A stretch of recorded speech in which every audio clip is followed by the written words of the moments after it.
Hi friends, എല്ലാവർക്കും നമ്മുടെ പുതിയൊരു വീഡിയോയിലോട്ട് സ്വാഗതം.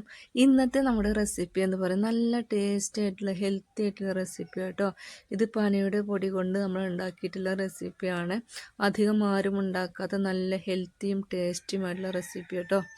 ഇതാണ് പനയുടെ പൊടി എന്ന് പറയുന്നത്. ഇത് നല്ല മൂത്ത പന വെട്ടുന്ന സമയത്ത് അതിൻ്റെ ഉള്ളിൽ ചോറ് കൊണ്ടുവന്നിട്ട് വെയിലത്തിട്ട് ഉണക്കിയതിന് ശേഷം നമ്മൾ ഉരലിലിട്ട് ഇടിച്ചതിന് ശേഷം അത് ഒരു തുണി കെട്ടിയിട്ട് വെള്ളത്തിൻ്റെ മുകളിൽ തുണി കെട്ടിയിട്ട് അരിച്ചിട്ട് വെയിലത്തിട്ട് ഉണക്കിയെടുത്തിട്ടുള്ള പൊടി കേട്ടത്. നല്ല സോഫ്റ്റ് ആയിട്ടുള്ള പൊടിയാണ്. ആ പൊടി ഞാൻ ഇതുപോലെ വെള്ളത്തിൽ കലക്കിയിട്ടുണ്ട്. കട്ടകളൊന്നും ഇല്ലാതെ തരികളൊന്നും ഇല്ലാതെ നല്ല പോലെ കലക്കിയിട്ട് ഒരു പാത്രത്തിലേക്ക് ഒഴിച്ചു കൊടുത്ത് അതിനുശേഷം നമ്മൾ കൊടുക്കാൻ പോകുന്നത് ശർക്കര ഉരുക്കിയതാണ് കേട്ടോ. ശർക്കര ഉരുക്കിയിട്ട് അത് കല്ലൊക്കെ കളഞ്ഞ് അരിച്ചെടുത്തതാണ്. അതും കൂടെ ഒഴിച്ചു കൊടുത്തിട്ടുണ്ട്. അടുത്തായിട്ട് നമ്മൾ ചേർത്ത് കൊടുത്തുള്ളത് ഉപ്പാണ്. ഇനി ഫ്ലെയിം ഓൺ ആക്കിയതിന് ശേഷം ഇതുപോലെ കൈ നിർത്താതെ ഇളക്കിക്കൊണ്ടിരിക്കണം കേട്ടോ. ഇടയ്ക്ക് റെസ്റ്റ് ഒന്നും എടുക്കാൻ പോകരുത്. അപ്പോൾ നമ്മുടെ പൊടി കട്ടിയാവാനുള്ള സാധ്യതയുണ്ട്. വളരെ പെട്ടെന്ന് കട്ടിയാവും കേട്ടോ. അപ്പോൾ അതുകൊണ്ട് കൈ നിർത്താതെ ഇളക്കിക്കൊണ്ടിരിക്കണം. അത് 10 മിനിറ്റിന് ശേഷം ഇങ്ങനെ ആയി കിട്ടിയിട്ടുണ്ട് കേട്ടോ. കണ്ടില്ലേ, നല്ല അത്യാവശ്യം കട്ടിയിൽ കിട്ടിയിട്ടുണ്ട്.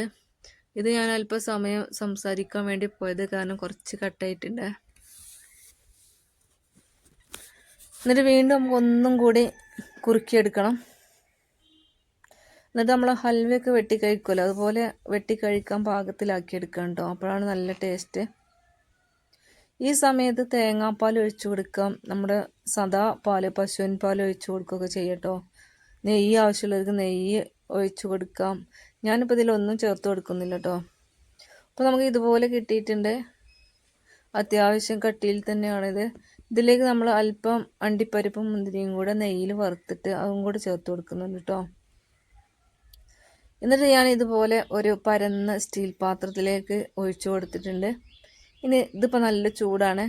ഒന്ന് ചൂടേറി വന്നതിന് ശേഷം നമുക്ക് ഹൽവയൊക്കെ വെട്ടി കഴിക്കുമല്ലോ നമ്മൾ, അതുപോലെ വെട്ടിയിട്ട് പീസാക്കിയിട്ട് എടുത്ത് കഴിക്കാം. അല്ലെങ്കിൽ സ്പൂൺ കൊണ്ട് കോരിയിട്ടും കഴിക്കാം കേട്ടോ.